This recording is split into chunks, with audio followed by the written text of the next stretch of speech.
is it? Yes, hello. I'm Dr. Reed from the Santa Margarita Institute. I'm sorry, but Mr. Felton is no longer a patient. I know. This is why I'm here. Hello?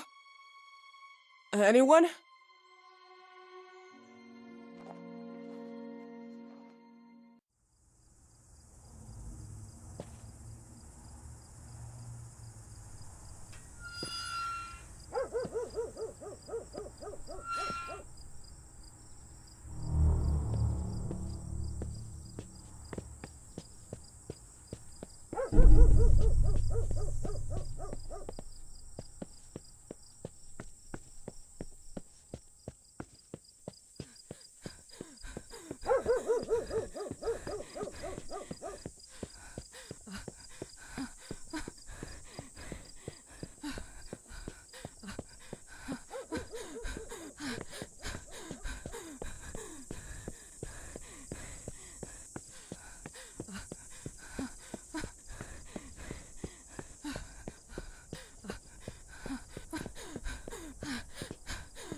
Good evening. Miss Reed, you already told me at the intercom, and as I already told you, Mr. Felton is no longer a patient at the Santa Margarita Institute.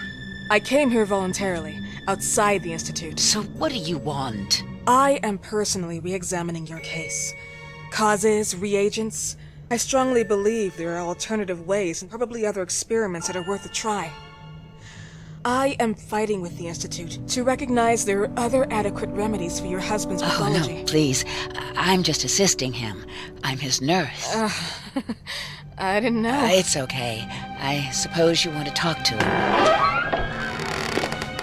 Thank you. I apologize for the darkness, but Mr. Felton's sight has been damaged and immensely compromised because of the disease. Anyway, I am Gloria. Oh, and please, refrain from smoking inside. Mr. Felton hates the smell of smoke. Sorry.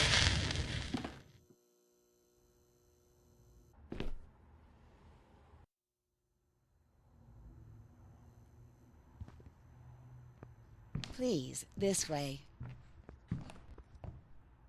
Bad habit. Smoking? Yes, such a shame. You should quit. You have no idea how bad this is for you. Not only for your health, but it's also very expensive. Money and time wasted. I have so much to do every day. I couldn't waste time with such a bad habit. Do you assist Mr. Felton all day? Oh no, from midday to 8 p.m. Then I go back home. I live near here. If needed, he can contact me with a pager, but that's not often. His wife takes care of him when I'm off. What can you tell me about her? I met her just a couple of times. She's usually out or locked in her bedroom when I'm here. Let's say they don't seem to get along. I didn't know. But, you know, when she's home, she listens to the same music, the same song, over and over.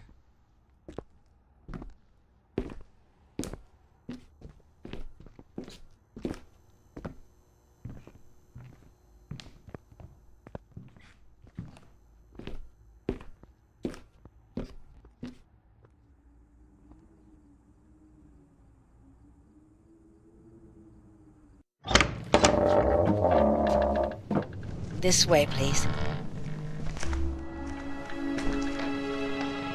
Mr. Felton will be here in a few minutes. Okay.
believe in God, miss?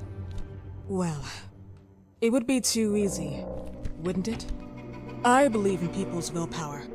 Everything else is not God, but an aptitude or mankind's cruelty. This is the kind of fairy tale I prefer at my age. When you're worn out from an incurable disease, you start having some doubts.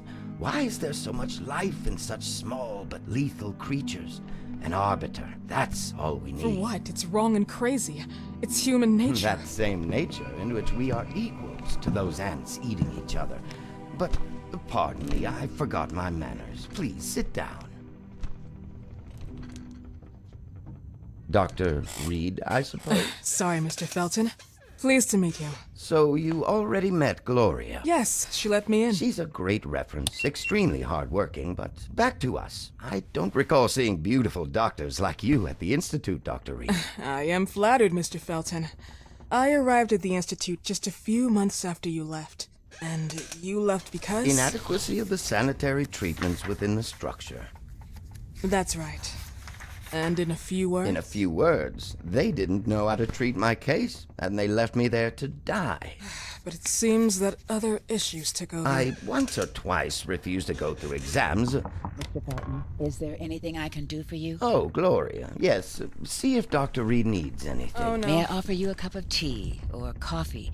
Espresso? No, thank you. As you wish. How about you, Mr. Felton? No, thank you. I'll keep entertaining our guest. You can go now. You're diagnosed? 1958? Yes, indicatively. Some friends and I contracted the disease while traveling to Egypt, and it got worse. In addition to the disease, the first exam showed some inconsistency. Some hormonal deficiency? Overdose of non-prescribed drugs, opiates? Phenoxyl? Wasn't it recalled in the mid-60s? Doctor, don't you think that nowadays there are ways to obtain drugs without any prescription? I believe so. According to your file, you still receive your disability pension. Even better, it seems that the beneficiary is your wife, Ariana Gallo. Exactly. She's the one who takes care of me when Gloria is off. How about your daughter? My daughter? Celeste has never come back home. Disappeared. She was adopted, am I right? The investigators confirmed that she intentionally left. They never suspected a kidnapping since there was no ransom request. How about Weeman? Wasn't he a suspect? A flash in the pan, an idiot who brought confusion by sending warnings and threats. And her birth parents? Dr. Reed, young girls often decide to just go. And this is what my daughter decided to do. Jennifer. What did you say? At times, you'd call her Jennifer. No, my Mr. daughter... Felton, what has really happened to your daughter? I just told you. How about the off-the-record version? I am not sure where you're trying to go with this, but I won't tolerate... I don't have the strength for this now. I know you've been trying to forget her, but this picture might help you to. What is this? Where did you get this picture? Isn't she your daughter? Celeste, or as you called her? Jennifer? I asked you a question. Back of the picture says Jennifer. There is no Jennifer! You thought I was stupid, didn't you, Mr. Felton? Do you really think I'd come here without knowing what I'm talking about? Who are you, and why did you come here? Did you come to my home to threaten me with your condescending Threatening tone? you? So maybe I should ask your wife then. She's not home. Seems like she is. Mr. Felton, I just talked to the director of the Institute on the phone. They have never heard of Dr. Reed. She is not what she claims to be. Well, Miss Reed, if that is your real name, your time here has ended. Please, leave my property. Miss Gloria will escort you out. Please follow me. Mr. Felton, please, tell me what you did to your daughter! Good evening. Follow me.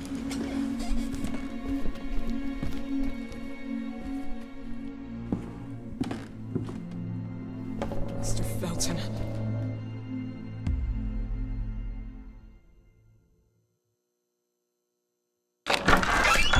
You know the way. How do you even... How do I do what? How do you even sleep at night? You use people's lives regardless of the pain you cause. The Feltons have been through a lot. And they are good people. Gloria, a young girl disappeared. We all know the story, unfortunately. A burden that the Feltons will have to carry for the rest of their lives. Celeste just left them. If that was the case, there was a motivation behind it.